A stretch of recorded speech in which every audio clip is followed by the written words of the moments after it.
बिस्मिल्लाहिर्रहमानिर्रहीम। Order 7 CPC rule 1 हम पढ़ चुके हैं और rule 2 in money suits where the plaintiff seeks the recovery of money, the plaintiff shall state the precise amount claimed. जो भी नकद या नकदी के हवाले से, पैसों के हवाले से रिकवरी का सूट है, तो उसको मेंशन करने के लिए उस रकम को, उसकी जो सही रकम है वही मेंशन कर देना ज़रूरी है। But where the plaintiff sues for mean profits or for an amount which will be found due to him on taking unsettled accounts between him and the defendant, the plaintiff shall state approximately the amount sued for. लेकिन जब एक मुद्दई जो है plaintiff mean profits के लिए दावा दायर करेगा,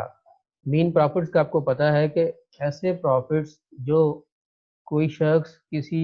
प्रॉपर्टी के ऊपर इलीगली काबिज है और वो प्रॉफिट्स ले रहा है उससे, तो वो जो प्रॉफिट्स होंगे वो उसके मीन प्रॉफिट्स होंगे। अब उसके अगेंस्ट एक प्लेंटिफ आया है उन पैसों की रिकवरी के लिए, प्रॉफिट्स के लिए, और for an amount which will be found due to him on taking unsettled accounts between him and the defendant, या फिर वो इस रकम के लिए, इस नकदी के लिए कोर्ट में आया है जो कि अभी गैर तयशुदा है और वो प्लेंटिफ और डिफेंडेंट के दरमियान हिसाब वगैरह उसका अभी बाकी है करना, और वो रकम उसमें से जो है वो प्लेंटिफ की तरफ ड्यू है, उसकी जिम्मे है, वाजिबुल अदा है। तो the plaint shall state approximately the amount sued for. अब जो डिस्प्यूटेड अमाउंट है, रकम है जिसका तनाज़ा है, उसकी अप्रोक्सीमेटली जो अमाउंट होगी, अंदाज़न वही मेंशन कर देना काफ़ी है। उसके जो डिटेल्स हैं वो देना कोई ज़रूरी नहीं है। Rule number 3, where the subject matter of the suit is immovable property. जब जो सब्जेक्ट मैटर है वो इमूवेबल प्रॉपर्टी है, जायदाद गैर मनकूला है और वो ही डिस्प्यूटेड प्रॉपर्टी है। Where the subject matter of the suit is immovable property, the plaint shall contain description of the property sufficient to identify it, and in case such property can be identified by boundaries or numbers in a record of settlement of survey, the plaint shall specify such boundaries or numbers. जब subject matter कोई land है तो उसकी, जब उस दावा के अंदर उस ज़मीन का जिक्र करना है, उसका जब हवाला देना है, मेंशन करना है उसको, तो उसके लिए उसकी डिस्क्रिप्शन, कहाँ पे वाक़ई है प्रॉपर्टी, उसकी तरफ़ैन में कौन-कौन से किस-किस की प्रॉपर्टी है, और फिर उस प्रॉपर्टी का नंबर क्या है, जिसको हम खेवट नंबर, खतौनी नंबर कहते हैं, वो नंबर, उसके जो स्पेसिफिक नंबर्स हैं वो मेंशन करना ज़रूरी है। तब वो इस प्रॉपर्टी से रिलेटेड दावा दायर किया जा सकता है। आला अदालतों के ऐसे फैसले हैं जिनके अंदर प्रॉपर्टी की जब तरफ़ैन या उसकी डिस्क्रिप्शन मेंशन नहीं होती थी, तो वो उस ग्राउंड के ऊपर ही वो दावा-जात ख़ारिज कर दिए गए। तो इसलिए ये मैंडेटरी प्रोविज़न है। Rule number 4, when plaintiff shoes as representative, जब एक मुद्दई एक कायम मुक़ाम के तौर पर एक दावा दायर कर रहा है, रिप्रेजेंट करते हुए किसी को, where the plaintiff sues in a representative character, the plaintiff shall show not only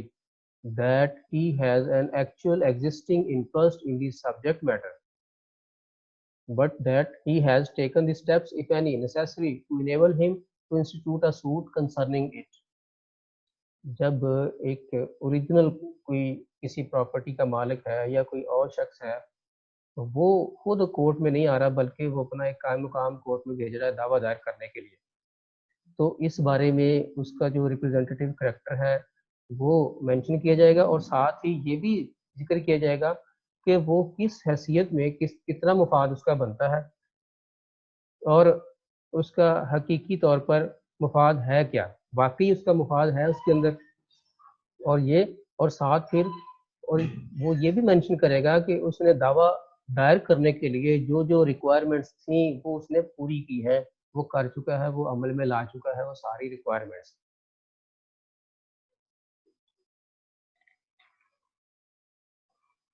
इसके बाद rule number 5, defendant's interest and liability to be shown. अब जो डिफेंडेंट है जिसके खिलाफ दावा दायर किया जा रहा है, मुद्दा लिया जो है, उसकी लायबिलिटी और उसका मुफाद मेंशन करना भी ज़रूरी है। The plaint shall show that the defendant is or claims to be interested in the subject matter, and that he is liable to be called upon to answer the plaintiff's claim। अब इसके साथ plaintiff जब दावा दायर करेगा तो defendant के बारे में ये भी लिखेगा, मेंशन करेगा कि प्लेंटिफ के जो डिफेंडेंट है उसका इस प्रॉपर्टी के अंदर मुफाद है, या फिर वो अपने किसी मुफाद के बारे में कोई क्लेम कर रहा है, उसका कोई दावा जाहिर कर रहा है, इजहार कर रहा है, वो ये मेंशन करेगा उसके बारे में। और फिर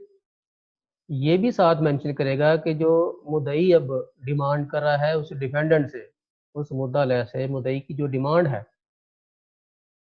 अब उसकी डिमांड का जवाब देना उस मुद्दा ले के लिए नहायत ज़रूरी है। ये भी बात वो मेंशन करेगा अपनी प्लेंट के अंदर।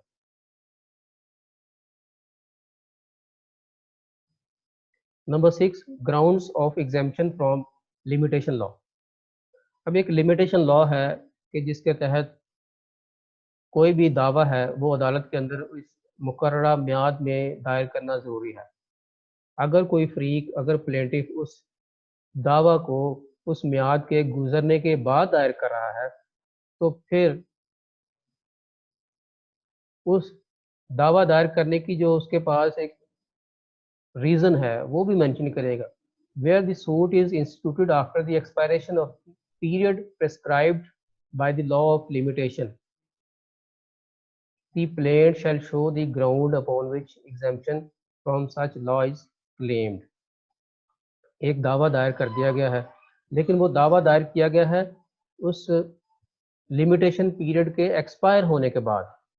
After limitation period, with in limitation नहीं है वो दावा, लेकिन वो प्लेंटिफ ने दायर कर दिया है। अब वो साथ जब ये लिखेगा कि जो दावा उसने दायर किया है कि ये म्याद गुजरने के बाद, वो ये मेंशन करेगा कि वो किस लॉ के तहत उसने म्याद गुजरने के बाद दावा दायर किया है, क्योंकि कानून किसी भी दावा को उसकी म्याद गुजरने के बाद इजाज़त नहीं देती कि वो दायर किया जाए। उसके कुछ एक्सेप्शंस हैं, उसके कुछ ग्राउंड्स हैं, कंडोनेशन ऑफ डिले है, उसकी रीज़न बतानी पड़ती है। लेकिन यहाँ पर वो मुद्दई अपनी उस प्लेंट के अंदर वो लिखेगा कि उसको किस लॉ के तहत कोई इस्तिस्ना हासिल थी, जैसे कि कोई माइनर था, अब इस वजह से वो दावा दायर नहीं कर सका क्योंकि वो माइनर था, और जब वो उस माइनॉरिटी से बाहर आ गया, यानी कि अपनी एज उसकी पूरी हो गई, तो तब उसने दावा दायर किया है। ये एक रीज़न हो सकती है कि लिमिटेशन लॉ उसके ऊपर अप्लाई नहीं होता, क्योंकि उस वक्त वो माइनर था जब वो कॉज ऑफ एक्शन पैदा हुई। Rule number 7, relief to be specifically stated. Relief जो दादरसी हासिल करने जा रहे हैं प्लेंटिफ, तो वो उसको ख़ास तौर पर स्पेशली और क्लियरली बयान करनी होगी। Where player shall state specifically the relief which the plaintiff claims either simply or in the alternative, and it shall not be necessary to ask for general or other relief, which may always be given as the court may think just to the same extent as if it had been asked for, and the same rule shall apply to any relief claimed by the defendant in his return statement. Every plaintiff shall state specifically the relief which the plaintiff claims. अब एक दादरसी जो remedy एक plaintiff है वो court में लेने के लिए आया है, उसको स्पेसिफिकली हासिल करने के लिए वो मेंशन करना ज़रूरी है। अगर वो प्रॉपर्टी का डिस्प्यूट है तो वो प्रॉपर्टी किस हद तक वो हासिल करना चाह रहा है, क्या उसका उसके अंदर इंटरेस्ट है, और फिर अगर कोई पैसों का मामला है तो पैसे कितने हैं जो उसने कोर्ट के थ्रू लेने हैं, और फिर जो भी उसकी रेमेडी बनती है वो उसने क्लियरली बयान करनी है। Either simply or in the alternative, यानी कि वो ये कहता है कि ये जो उसने दावा किया है इसके मुताबिक, या फिर इसके बदल के तौर पर, मुतबादल के तौर पर जो बनता है। And it shall not B necessary to ask for general or other relief which may always be given, as the court may think just to the same extent as if it had been asked for. यानी कि वो अमूमन दादरसी का हवाला नहीं देगा कि जी आम तौर पर जो दादरसी है बनती है वो देती जाए, बल्कि जितनी जो उसकी बनती है दादरसी वो उसको मेंशन करनी पड़ेगी। और फिर ये भी नहीं हो सकता कि दीगर तरीके से वो मेंशन करेगा कि उसका ये जो राइट बनता है, उसकी जो रेमेडी बनती है वो किस तरह बनती है और कितनी बनती है, वो क्लियरली उसके अंदर मेंशन करेगा। उसके बाद ये कोर्ट के ऊपर आती है बात कि वो किस हद तक जो प्लेटिव है अपनी बात को साबित कर पाया है। अब अगर एक दादरसी बनती है वो मेंशन नहीं की हुई, तो फिर कोर्ट उस दादरसी को कभी भी नहीं देगी, कभी भी नहीं ग्रांट करेगी। And the same rule shall apply to any relief claimed by the defendant in his written statement. इसी तरह जैसे कि प्लेंट के अंदर उस रेमेडी को, उस रिलीफ को जिक्र करना, उसको मेंशन करना ज़रूरी है, इसी तरह डिफेंडेंट जो है वो अपनी रिटन स्टेटमेंट के अंदर अगर कोई काउंटर उसका रिलीफ बनता है तो वो भी उसके अंदर मेंशन करेगा। Number 8, relief founded on separate grounds. अब एक दादरसी है वो मुख्तलिफ तरीकों से ली जा सकती है, या मुख्तलिफ दादरसियाँ हैं, एक से ज़्यादा दादरसियाँ हैं, मुख्तलिफ अक़साम हैं उनकी, उसके बारे में क्या? Where the plaintiff seeks relief in respect of several distinct claims. Several distinct claims यानी कि जो क्लेम है, जो दावा-जात है वो उसके मुख्तलिफ हैं, कई हैं, एक से ज़्यादा हैं, और कॉजेज़ ऑफ एक्शन या फिर कॉजेज़ ऑफ एक्शन एक से ज़्यादा है। Founded upon separate and distinct ground, और उनकी वजूहात भी डिस्टिंक्ट है, अलग-अलग है। दे शैल बी स्ट्रिक्टेड as far as may be separately and distinctly, और उसको उन तमाम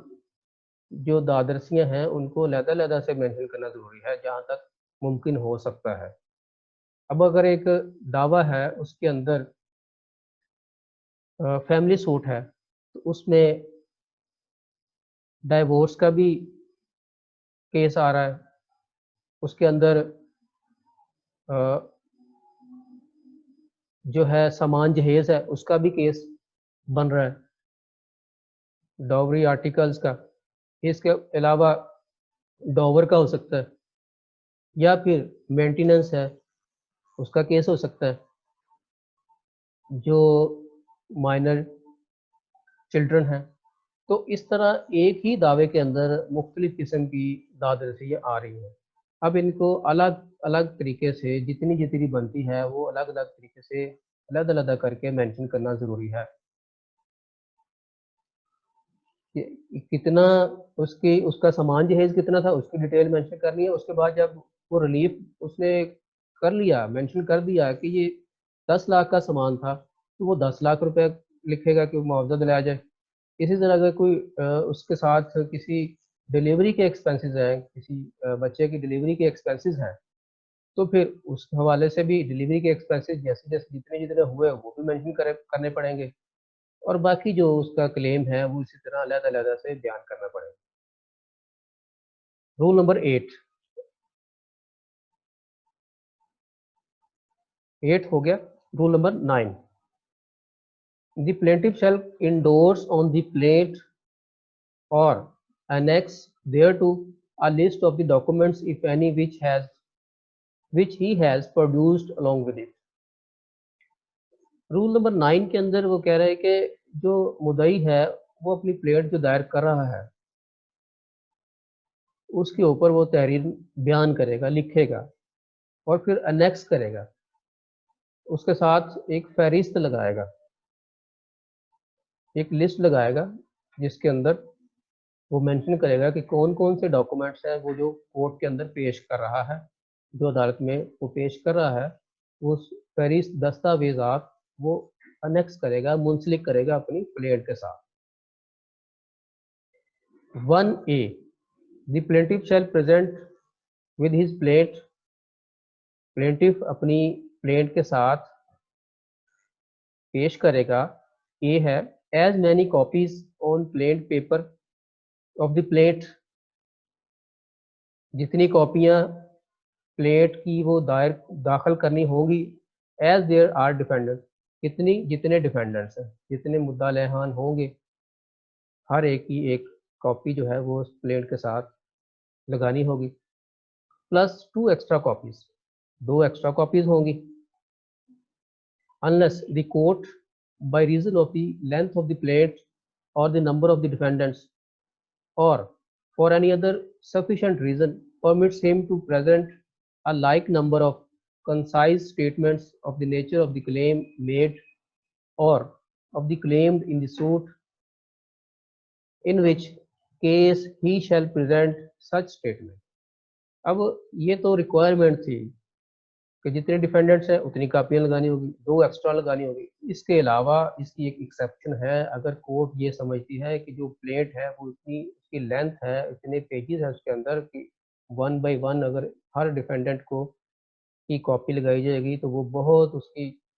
कह लें कि एक्सपेंसेस आ सकते हैं उसके कॉपियाँ बनाने के, उसकी लेंथ ज़्यादा हो सकती है, तो इस चीज़ से बचने के लिए वो कोर्ट जिस तरह मुनासिब समझे उस तरह कह सकती है, कम भी इसको लगा सकती है, का ऑर्डर कर सकती है, जितनी कोर्ट की डिस्क्रिशन है। कंसाइज स्टेटमेंट भी मेंशन की जा सकती है उस हवाले से।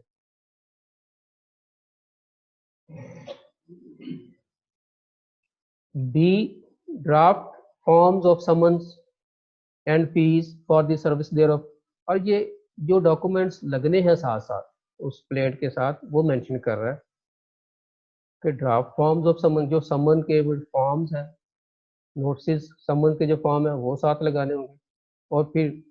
फीस है, जितनी फीस पे होगी सर्विस की, उनकी सर्विस के लिए वो भी court fees. Where the plaintiff sues or the defendant or any of the defendants is sued in a representative capacity,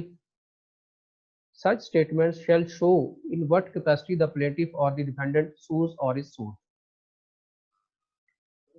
अब एक प्लेंटिफ जो दावा दायर कर रहा है या फिर जो डिफेंडेंट है, एक से ज़्यादा डिफेंडेंट है या एक है जिनके खिलाफ वो दावा दायर हो रहा है,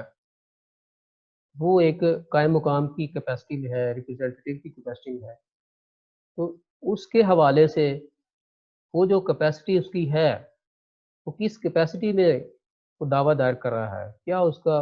इंटरेस्ट है, क्या रिलेशन है उस ओरिजिनल ओनर के साथ जिसका वो प्रॉपर्टी है, या जो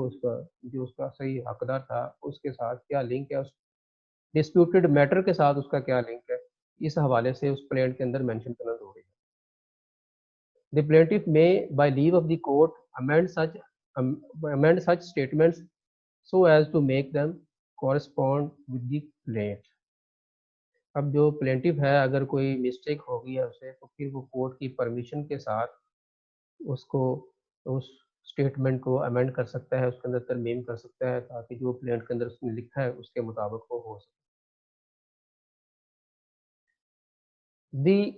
chief ministerial office of the court shall sign such list and copies or statements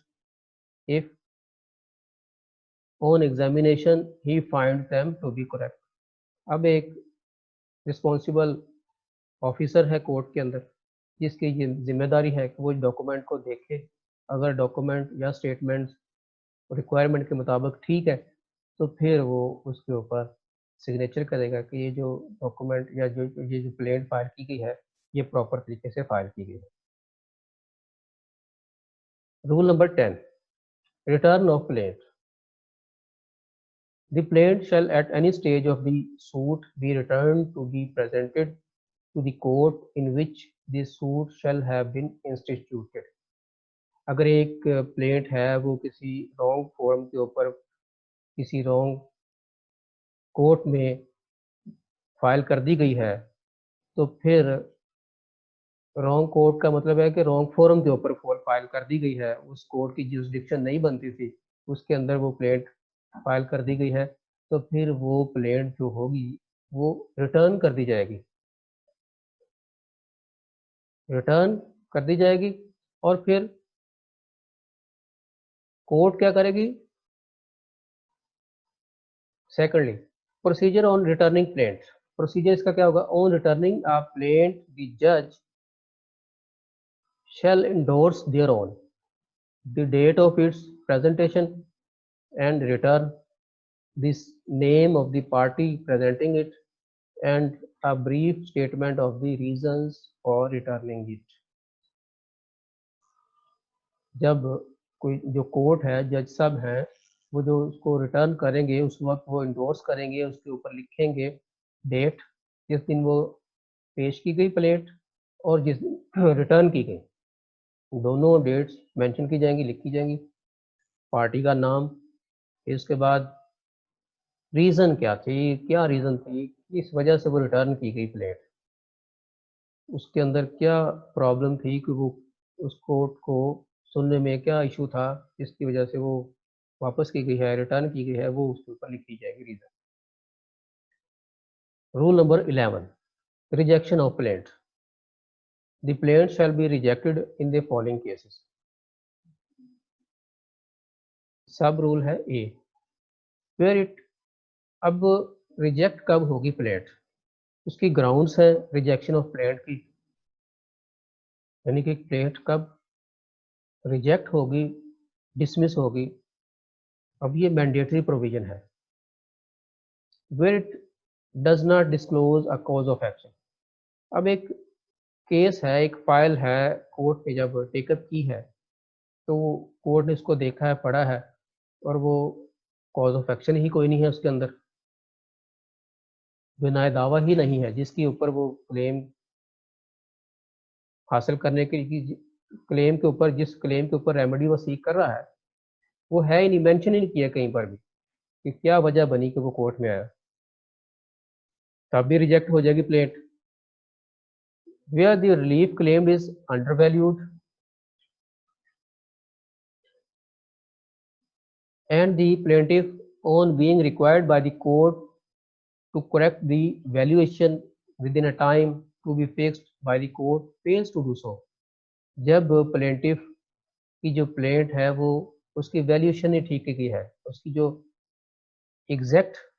या लीगल वे में उसकी जो वैल्यूएशन है, कीमत जो बनती है वो कम कीमत में बयान किया गया है, उसको प्रॉपर्टी है तो वो ज़्यादा कीमत की है, लेकिन उसने अपनी प्लेट के अंदर कम कीमत शो करके उसको दावा दायर किया हुआ है ताकि उसके ऊपर कोर्ट फीस कम लगे या फिर और उसको कोई बेनिफिट हासिल हो रहा है उसको सीख करने के लिए उसने इस तरह किया है। तो कोर्ट फिर उसको डायरेक्शन देती है, ऑर्डर देती है कि प्रॉपर इसकी वैल्यूएशन करें, जो इसकी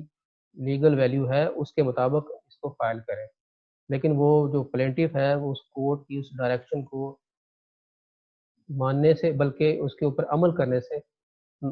करने में नाकाम रहता है, तो उस सूरत के अंदर भी कोर्ट उस प्लेन को रिजेक्ट कर देगा। Where the relief claimed is properly valued but the plaint is written upon paper insufficiently stamped। अब रिलीफ जो उसने रिलीफ लिया है, रिलीफ लेने की बात कर रहा है, अगर कोई रकम है, पैसे हैं या फिर कोई प्रॉपर्टी है, उसकी वैल्यूएशन तो ठीक की है उसने, लेकिन कोर्ट फीस या जो स्टैम्प पेपर्स हैं वो इनसफिशिएंट है, वो कम है। And the plaintiff, on being required by the court to supply the requisite stamp paper, within a time to be fixed by the court fails to do so. अब court ने उसको order किया है कि इस जो कमी है स्टैम्प पेपर की, उसको पूरा करके फिर प्लेंट फाइल की जाए। अब वो जो प्लेंटिफ है ऐसा करने में, इस हुक्म की तामील में नाकाम रहता है, तो फिर भी इस नाकामी की वजह से इनसफिशेंट स्टैम्प पेपर की वजह से वो प्लेंट जो है वो रिजेक्ट होगी, लाजमी होगी, क्योंकि ये मैंडेटरी प्रोविजन है। Where the suit appears from the statement in the plaint to be barred by any law।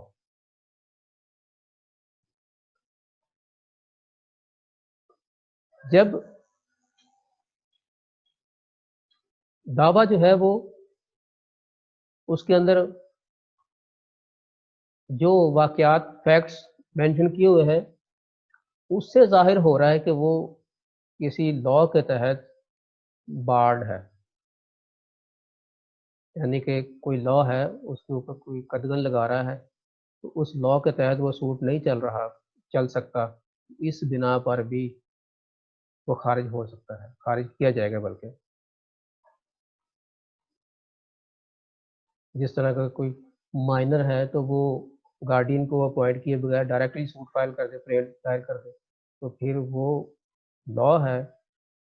Order 32 है सीपीसी का, उसके मुताबिक अगर इस तरह का कोई दावा ऐसे डायरेक्टली दायर किया है तो वो भी खारिज हो जाएगा, तो वो इस लॉ के तहत खारिज हो सकता है। 12 procedure on rejecting plaint.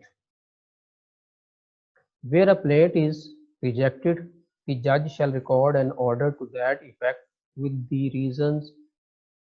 for such order। तो रिजेक्शन का एक प्रॉपर एक ऑर्डर होगा, जैसे कि एक प्लेंट को या मुकदमे को डिसाइड करते वक्त एक ऑर्डर जज लिखते हैं, राइट करते हैं, इसी तरह रिजेक्शन ऑफ प्लेंट का भी एक ऑर्डर होगा और उसकी रीजंस लिखी जाएंगी,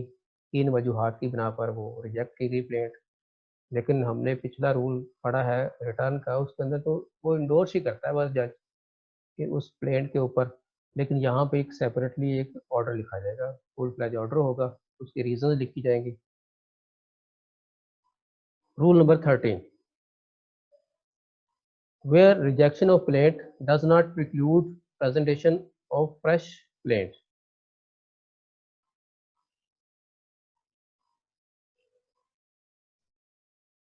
The rejection of plaint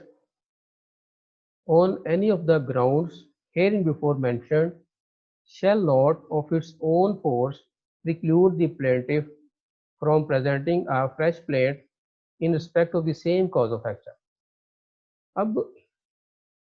rejection of plaint हो गई है एक दफ़ा, कोर्ट में इनसफिशेंट कोर्ट फीस की वजह से है या फिर अंडर वैल्यूएशन की वजह से है, कोर्ट ने वो प्लेंट रिजेक्ट कर दिया है, तो इसका ये मतलब नहीं है कि वो दोबारा से दायर नहीं की जा सकती फ्रेश प्लेंट, यानी कि वो जो लीगल रिक्वायरमेंट्स थी उनको पूरा करके दोबारा से उसको फाइल किया जा सकता है, ये इसका मतलब है। ये ये नहीं है कि वो दोबारा दायर नहीं हो सकती, दोबारा दायर की जा सकती है उसी कॉज ऑफ एक्शन की बुनियाद के ऊपर। Rule number 14 production of document on which plaintiff shoes. Where a plaintiff sues upon document in his possession or power, he shall produce it in court when the plaint is presented and shall at the same time deliver the document or a copy thereof to be filed with the plaint।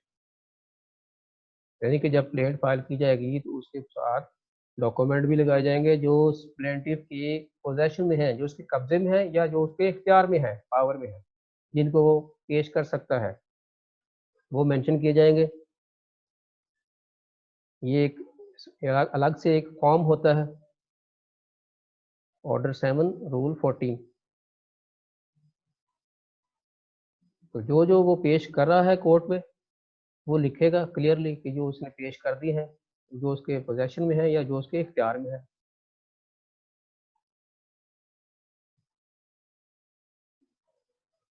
Rule इसका सब rule 2 है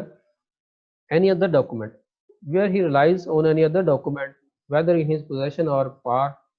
are not as evidence